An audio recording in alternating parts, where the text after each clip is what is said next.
Bola ao centro. Um olhar sobre a jornada. Sejam bem-vindos ao Bola ao Centro, o podcast futebolístico que tu estavas a precisar. Eu sou a Catarina Cerdeira e comigo está sempre Bruno Russo e Fábio Oliveira. Olá pessoal, tudo bem? Olá malta, tudo bem? Bem, obrigada pelo apoio e carinho no nosso último episódio. Agradecemos todo o feedback e queremos trazer sempre o melhor conteúdo possível para vocês. E portanto, bola ao centro, para começarmos o episódio. Bola ao centro.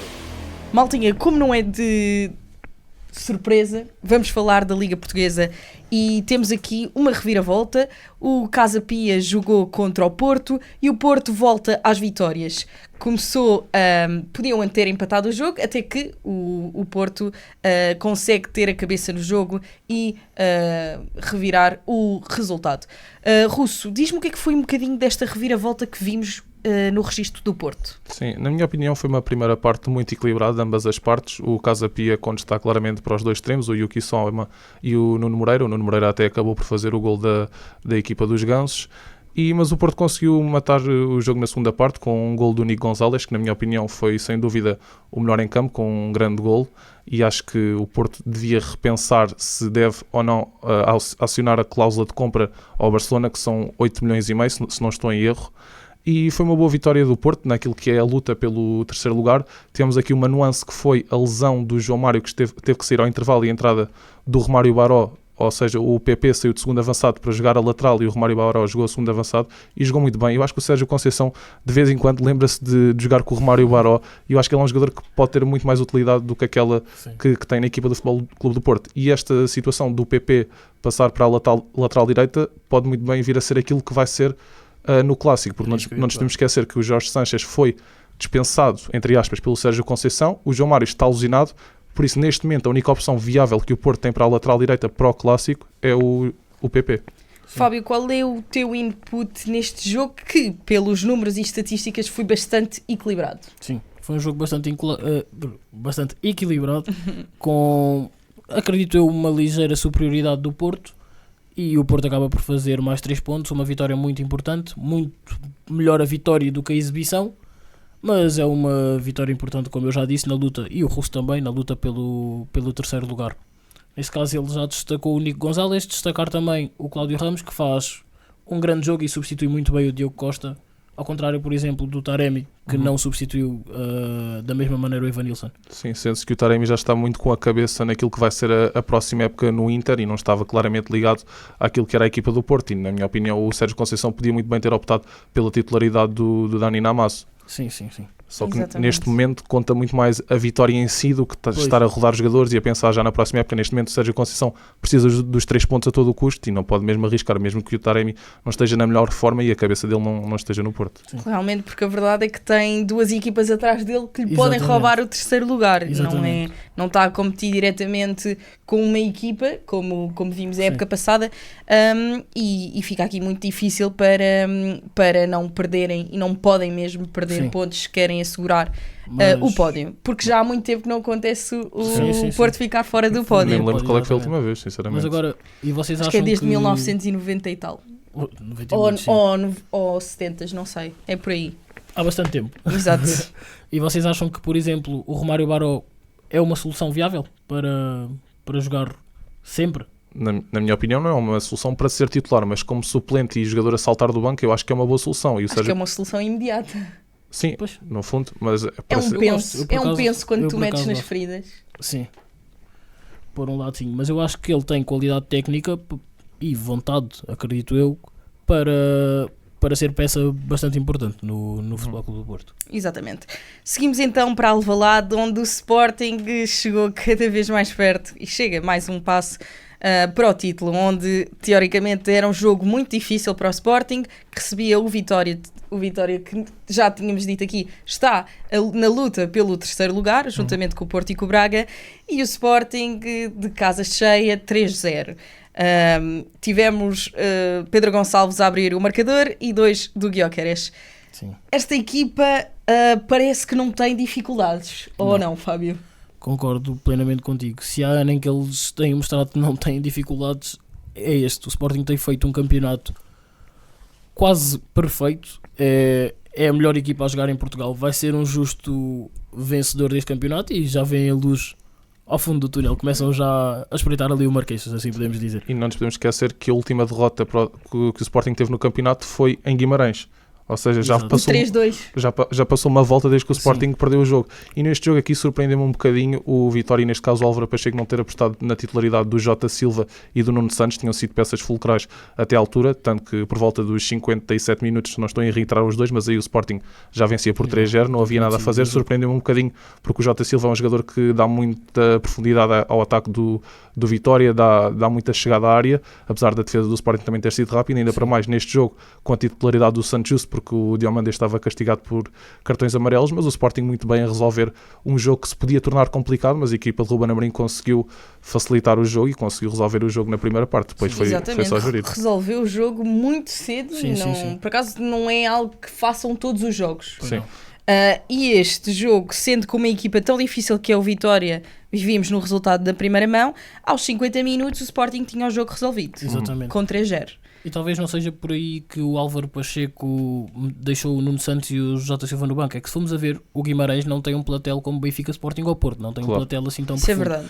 Isso é verdade. E acredito eu que os jogos que vêm aí para a frente do Guimarães, que está na luta pelo terceiro lugar, talvez hajam jogos teoricamente mais fáceis do que este contra o Sporting. Sim, então sem já dúvida. Que tem que descansar os jogadores, apostar neles, se calhar contra uma equipa mais acessível para vencer. Mas tenha sido por aí. Esta derrota do Vitória já os afasta um bocadinho daquilo que é o terceiro lugar, porque já ficam a 5 pontos de Sporting Clube de Braga e de Futebol Clube do Porto. Mas para a semana, Braga e Porto, no caso, têm 2 jogos complicadíssimos. Sim, e aí contra o Sporting e outro contra o Benfica, aí exatamente. Aí pode beneficiar exatamente o Vitória. Mas o Vitória já garantiu a presença nas competições europeias, porque, porque o Aroca e o Moreirense já não conseguem chegar ao quinto lugar, ou seja, já tem pelo menos assegurada o play-off da Conference, o que já é muito bom para a equipa de Álvaro Pacheco, mas ainda podem chegar ao quarto lugar ou ao terceiro, quem sabe. Exatamente.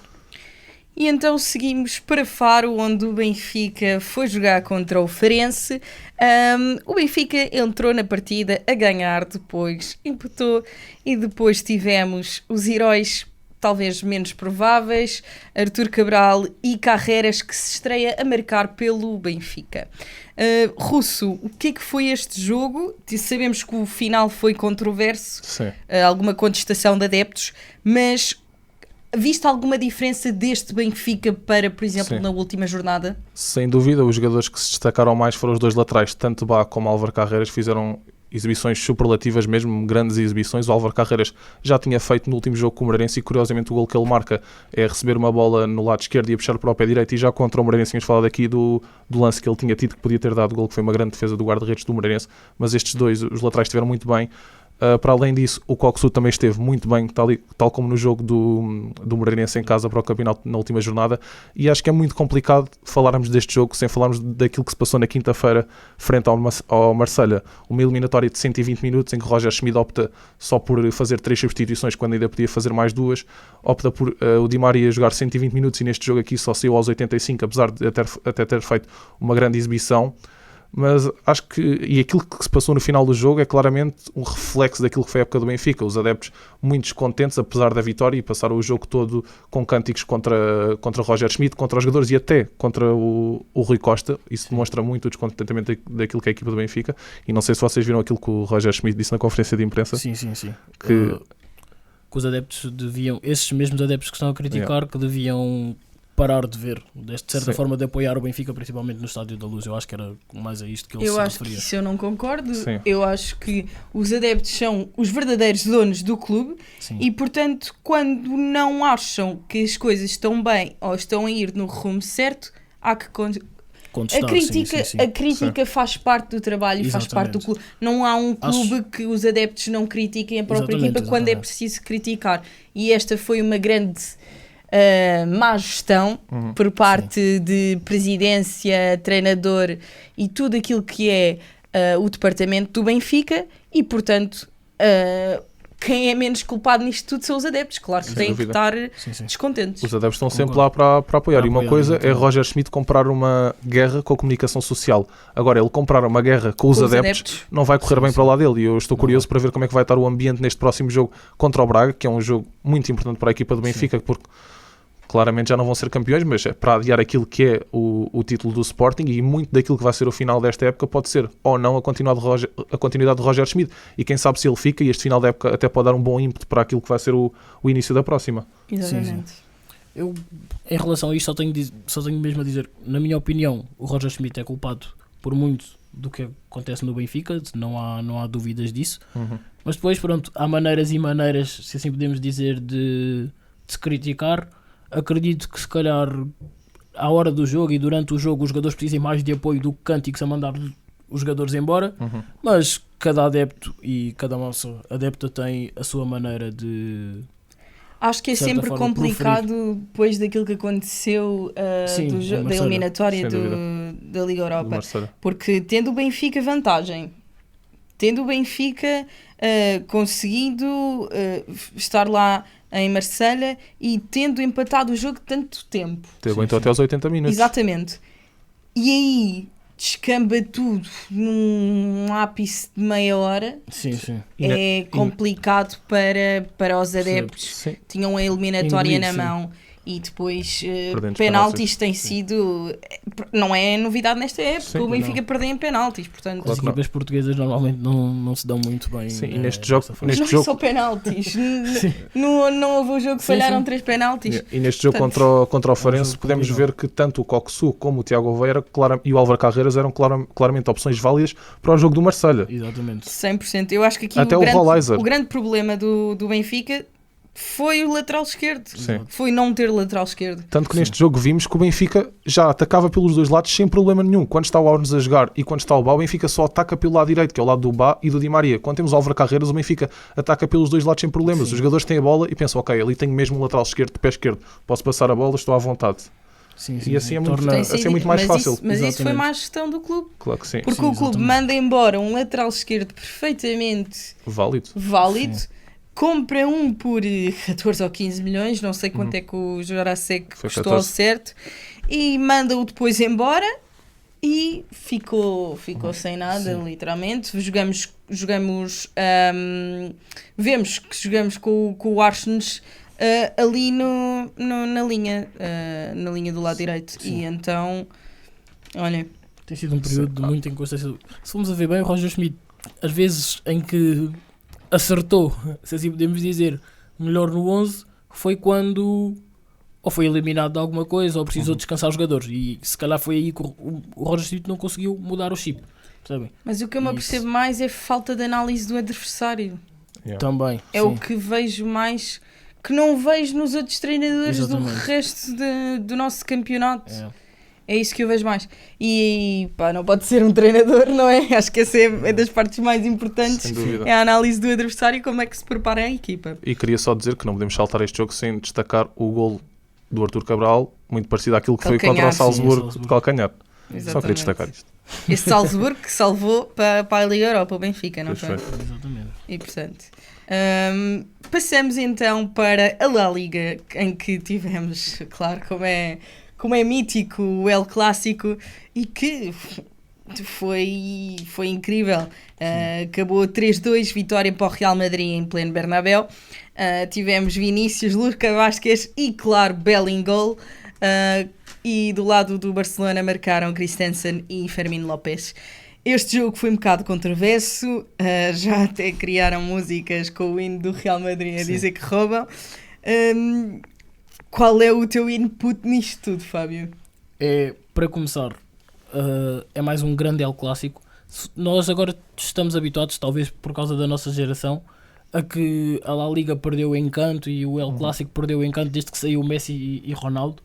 Mas se formos a ver, o próprio El Clássico tem-nos dado muitas coisas boas, e imensas mesmo coisas boas depois da saída de ambos. Continuam a ser El Clássicos super equilibrados. É um Real Madrid que vence 3-2 num jogo muito bem disputado, mas que infelizmente o árbitro quis ser o protagonista.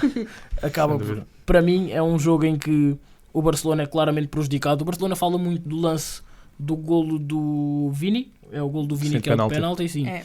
E eu acho que esse até foi o menor dos erros. Que Aquela aí, bola que entra e parece-me, que... sim. Isso aí é escandaloso. a bola que entra, depois há um penalti que muita gente acha que não é do Rudiger. Eu por acaso acho que é, porque eu sinto que ele dá 1 ou 2 passos para a esquerda para poder obstruir o próprio Fermín López, que depois acaba por marcar o golo. Então o Barça tem muitas e muitas razões de queixa, mas o Barça também falha alguns golos, peca mais uma vez a nível defensivo, João principalmente Cancelo, o João Cancelo, sem dúvida. sofre em 5 dias, sofre 2 golos exatamente iguais, em que ele tem uma falha de marcação clara e aparece depois o extremo, e neste caso o Lucas Vázquez lateral, para fazer o golo, o que também não pode acontecer. Ou seja, o Barça pode se queixar da arbitragem, mas também tem que se queixar de si próprio, e o Real Madrid cada vez mais campeão. Pois, mas também temos aqui a questão do golo anulado. Sim, o do Lamine Yamal. acho que Sim, Sim, sim, o sim, Yamal. sim, de Yamal. Mas tu falaste de protagonista, e se há um protagonista nestes 2 El Clássicos tem que ser o Bellingham. Sim, Que decidiu os dois, Nos os dois, é dois verdade, jogos sim. aos 90 minutos. Na primeira Exatamente. volta com um golo monumental de fora da área, neste aqui com um golo mais simples, digamos assim. Sim. Mas é um jogador que parece estar predestinado para estes Exato. momentos. É que parece mesmo que está predestinado. Tipo, se a bola tiver que sobrar para alguém, sobra para ele. Sim, sem dúvida. Acho que o Real há muito tempo que procurava um protagonista assim, Exato. desde Sim, Cristiano desde Ronaldo. E já são 11 pontos de vantagem e a La Liga está mais que encaminhada para o Sim, Real Madrid. Real Madrid Exatamente. Então passamos à Série A, onde já temos o nosso Sim. campeão italiano que, por surpresa, Já, não sei se vai... já tínhamos adivinhado. Claro, Ia ser. desde o Yeah. início da época, Já que o tínhamos. Inter tinha sido muito forte na época passada Sim. e que esta época estava muito acima daquilo que é os rivais italianos. Teve o derby e ganhou 2-1. O Inter, que foi campeão a 5 jornadas do fim, portanto, Ainda são algumas. ainda pontos. exatamente, é o que eu estou a dizer, ainda é uma grande vantagem. É sempre bom ser campeão contra o rival, não é? Exato. Ainda por cima ali 2 equipas que dividem o campo, são as 2 ali de Milão. Sim, Ainda neste O melhor. caso, estádio. neste caso, Sim, o estádio. neste caso o Milan jogou em Essa casa. cidade Sim, neste caso o Milan jogou em casa, mas é mais que merecido isto aqui. O que me ainda melhor. O que me surpreende mais este ano foi mesmo a eliminação precoce do Inter na Liga dos Campeões frente ao Atlético de Madrid. O Atlético de Madrid que depois até acabou por ser eliminado pelo Dortmund, que está nas meias finais, mas eu achei sinceramente que iam voltar a chegar, não digo à final como ano passado, mas às meias finais, por exemplo. Sim, não me chocava. Sim, surpreendeu muito esta eliminação. Depois de ter 2 avançados do gabarito, o Lautaro Martínez e do Thuram. O Lautaro Martínez, que tem 23 golos apontados neste momento e é o melhor marcador da Série A. O Thuram, por outro lado, só tem 12, mas tem 7 assistências. Ou seja, vemos muito do trabalho que eles dois Contribui muito. fazem para a equipa. Depois temos no banco de suplentes o Alexis Sanches e o Arnautovic, são 2 avançados muito experientes e que podem dar a conhecer muito, por exemplo, ao Thuram, que é um avançado muito jovem, e ele agora foi dizer para as conferências de imprensa que o grande ídolo dele é o Thierry Henry, que foi um grande avançado, apesar do pai do Thuram ter sido campeão do mundo com a França, ele fala mais do Thierry Henry do que do próprio pai. Sim. Eu Mas- percebo. Sim, eu também percebo, mas de certeza que aprendeu alguma coisa com o pai. Claro, sem dúvida. É um grande jogador o Thuram. E portanto passamos aos destaques da semana.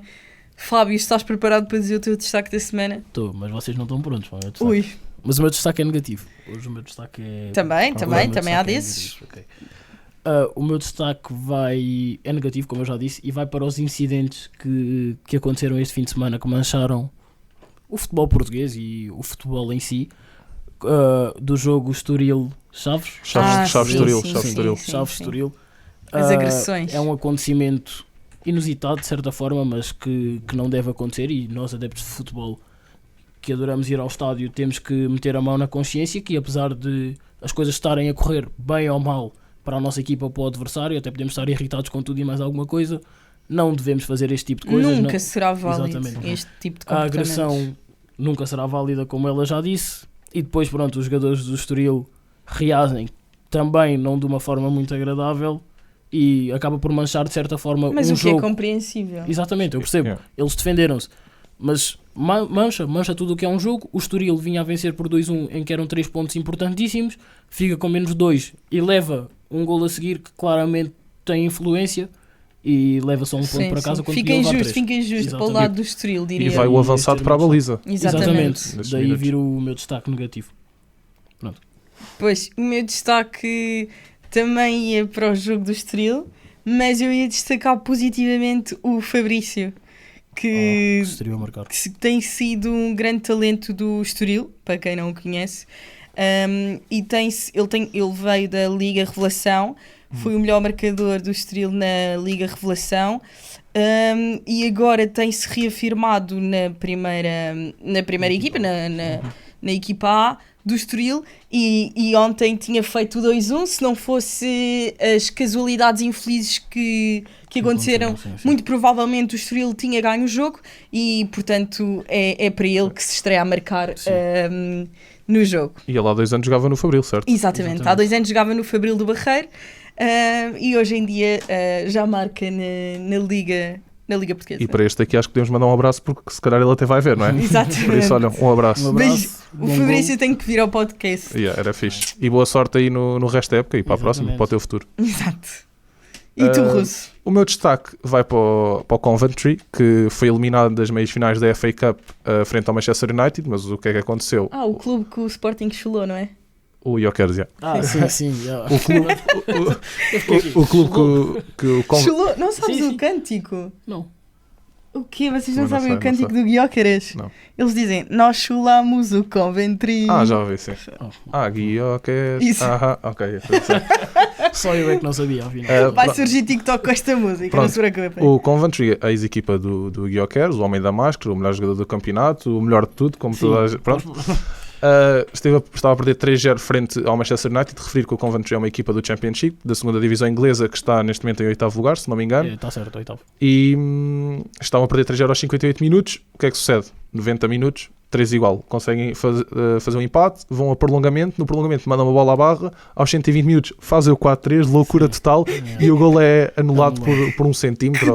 Que dor. E vão a penaltis e o Manchester Eu United sei qual é essa acaba dor. por ganhar. Pois, exato. E depois vocês viram o Anthony Pois foi. a provocar como se não tivesse... Como se não fosse o United e E o Coventry. e o Coventry Yeah. e do nada, pronto, Mas pensou depois, que estava na final do mas Mundial. depois via-se ali o Maguire, e, tipo, nem foi festejar, foi logo cumprimentar. E Pois, a maior sim, parte sim, dos sim. jogadores nem foram festejar, foram cumprimentar e dar o A mérito à equipe, equipa adversária. E isso é exatamente. bonito. Agora, aquilo que o António fez Pois. também demonstra um bocado do jogador. António- que ele é. A ser Imaturidade, Anthony. imaturidade. Sim. É um jogador que eu não gosto nada. Não consigo Pá, ver pronto, com o ele. Anthony já não veio ao podcast. Não Fogo. veio. Vem- Pode vem vir. o Fabrício, Não venho. é melhor. Vem o Fabrício, que é Exato. melhor. E portanto vamos falar da próxima jornada. Claro, é só jogos apetitosos. E temos, portanto, um Benfica-Braga. Se fizermos o contraste da época passada do Benfica-Braga para Pois. este próximo Benfica-Braga, em que o Benfica marca perfeito. ganha 1-0 com o gol do Rafa e que basicamente se sagra campeão, não a nível de pontos, mas Sim. a nível daquilo que era a época. E este aqui vejo um Braga mais destruído, vejo um Benfica completamente destruído e portanto deem-me o vosso input, porque o meu É um jogo de é destroços um para ti. empate. É um jogo de- Pronto. Pensei que ias dizer que era um jogo de destroços para Eu ti. acho que sem É dúvida, também. sem dúvida que quem entra com mais pressão para este jogo tem que ser a equipa do Braga. Sim, porque sim, o Braga precisa de ganhar para manter o terceiro lugar, apesar do Benfica já não ter nada a ganhar ou a perder com os jogos, com a pressão que está neste momento e com aquilo que aconteceu no último jogo, também vai ser obrigado a jogar, vai ser obrigado a ganhar e principalmente a jogar bem. Os adeptos mais rapidamente vão querer que a equipa jogue bem do que ganhe, Exatamente. devido a tudo aquilo que tem acontecido. E o Braga, que veio de uma vitória em casa frente ao Vizela por 2-1, esteve a perder até ao fim. Exato. E por acaso até podíamos referir aqui a situação que aconteceu com o treinador do Braga e também Sim, mandar sim, um sim, abraço. sim. E o jogador, o Salazar, fez os 2 gols e foi dedicar ao treinador do Braga e O muito gol. bem. Sim. E os adeptos também fizeram matar e tudo mais, a Sim. darem muito apoio ao treinador. Um treinador que neste momento é interino, é o treinador que vai ficar até ao fim. Mas vai ser um jogo mesmo 50-50, como é sempre o Benfica com o Braga. Como tu disseste bem, o ano passado o Benfica ganhou 1-0, mas no estádio do Braga, na Pedreira, o Braga acabou por ganhar 3-0. Por isso vai ser um jogo Foi a mesmo muito primeira dividido. derrota do Vai ser um- Benfica. Foi mesmo, foi depois do Mas Mundial. Depois do Enzo também falhou um penalti nesse jogo, o que é que foi? Ou não? Não, isso foi para a Taça de Portugal, dos penaltis Eu mesmo. aqui, o Braga tem a pressão da época Sim. do terceiro lugar. O Benfica não tem pressão de objetivos da época, mas tem pressão interna. Exato, Exato. é isso que eu acho. Que não sei se não é pior. Sim, eu acho que a do Benfica, por ser o Benfica e o clube que é, ainda é mais pressão do que é o Braga para ficar no terceiro lugar. Sim, porque o Braga, querendo ou não, o objetivo há de ser fazer sempre melhor, mas quarto é Sim. ok. Sim, Ficámos sim. em quarto. Sim. É o sem habitual dúvida. para o Agora, Braga. O Benfica já estão descontentes por estarem em segundo, já estão descontentes por jogarem mal. Sem dúvida. É a eliminação de uma revolta todas toda. as taças. Exatamente, vai É ser, muito complicado. mas vai ser um grande jogo. Exatamente. Seguimos para o main event, que então no Dragão o Sporting vai ver se domina o Dragão ou não. Vamos ver. Vamos ver. Porto e Sporting voltam-se a defrontar. Se virmos aquilo que foi a primeira volta, Meu Deus.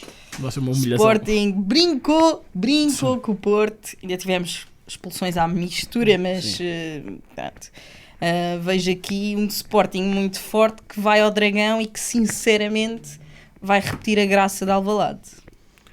Eu não sei. Isto depois, porque isto é o dia a seguir das eleições do Porto. Exatamente. Portanto, para este jogo já há um novo presidente ou não? Vamos ver. Mas sim, vai ser um jogo difícil para as duas equipas. Pronto, um clássico também nunca é fácil. Mas é um Porto a querer mostrar serviço, a querer garantir o terceiro lugar. E com o jogo que tem do Benfica-Braga, o Porto não se pode mesmo ver a perder. Sim. E portanto, isto aqui meio que vai ser um aquecimento para aquilo que é a final da Taça de Portugal, porque esse jogo aí vai ser a valer, vai contar um título. O Sporting aqui já é praticamente campeão, o Porto precisa de ganhar para manter aquilo que é o terceiro lugar, mas mesmo que o Porto neste caso não mantenha o terceiro lugar, pode sempre chegar à Liga Europa via Taça de Portugal. Exato. Ou seja, a Taça de Portugal vai ser mesmo muito importante para as duas equipas, como é óbvio. O Sporting se quiser fazer a dobradinha e o Porto se quiser assegurar a Liga Europa a partir daí. Aqui a questão é, se o Benfica perde em casa com o Braga e depois o Sporting ganha no Dragão, é campeão. Eu acho que sim. Campeão? Eu acho que não é oficialmente, porque depois há uma diferença de golos, mas virtualmente é campeão. E portanto o Sporting pode ser campeão no Dragão. É verdade, mas isto é eu acho que isso era a pior coisa que podia acontecer ao Porto. Este ano era de longe a pior coisa. Era a pior coisa que podia acontecer. Mas eu acho que se há equipa em Portugal que dificilmente alguém vai ser campeão no seu estádio, acho que até era o Porto. Sim, o Porto está habituado a ser campeão no estádio dos outros. E com isto quer dizer estádio da Luz. Exato, é só da Luz, nem é Alvalade. Mas sim, é mais um ponto que pode causar pressão ao Futebol Clube do Porto. Vamos ver como é que o Porto vai reagir, mas eu acredito também que o Benfica nem sequer vai perder. E não só, eu estou a prever se os resultados das eleições também vão influenciar muito daquilo que é o dia do jogo. E já agora, vocês acham que vai estar André Vilas Boas ou... E vais bem falar disso? Eu acho que vai... Eu acho que vai ser o Vilas Boas que vai ganhar. Eu também. Também acho que vai ser. Acho que vai ser o fim do legado de Pinto Costa. Acho que sim, muitos acham que ele não vai sair pela porta grande, ou como deveria sair. Mas talvez já esteja... Eu acho que um presidente que está há 42 anos num clube nunca sairá pela porta pequena. E aquilo que o Pinto da Costa fez pelo Porto e a quantidade de troféus que ele ganhou nunca irá sair pela porta pequena. Exatamente. Para mim é o segundo maior. E não, ele é o presidente mais titulado do mundo. Mas eu acredito que não seja o maior. Eu acho que o Florentino Pérez ainda é um bocadinho mas superior. Isso é porque tem um projeto diferente e maior. Também. Mas aquilo que o Pinto da Costa conseguiu fazer com o Porto, que é um clube português, não tem os mesmos recursos que tem o Real Madrid, e, portanto, diz muito daquilo que e o que é e o que é que foi Pinto da Costa como dirigente. E quando ele chegou ao Porto, o Porto não era assim uma equipa do outro mundo, era mais Benfica e Sporting, porque a maior parte dos títulos de campeão nacional que o Porto tem era pós Pinto da Costa. Durante Pinto da Costa. E portanto são 42 anos de história, sim. De troféus. Vamos ver. Liga dos Campeões. Liga dos Campeões, Liga Europa, Mundial, Supercopa. Tudo. Sim, ele tem tudo. Sim. Desde Pinto da Costa que o Futebol Clube do Porto é o clube português com mais sucesso. Sim, desde Pinto da Costa, sem dúvida. Acho que toda a gente poderá concordar com esta afirmação, seja de que clube for. E portanto, chegamos ao fim deste episódio. Obrigada, malta, pela vossa...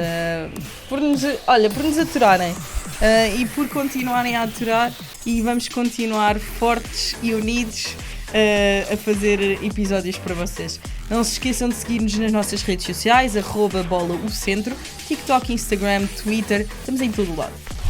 Em casa, no carro, em todo lado. Portanto, obrigado, malta. Beijinhos, malta. Obrigado, até para a semana. Bola ao Centro. Este programa foi gravado nos estúdios da Universidade Autónoma de Lisboa.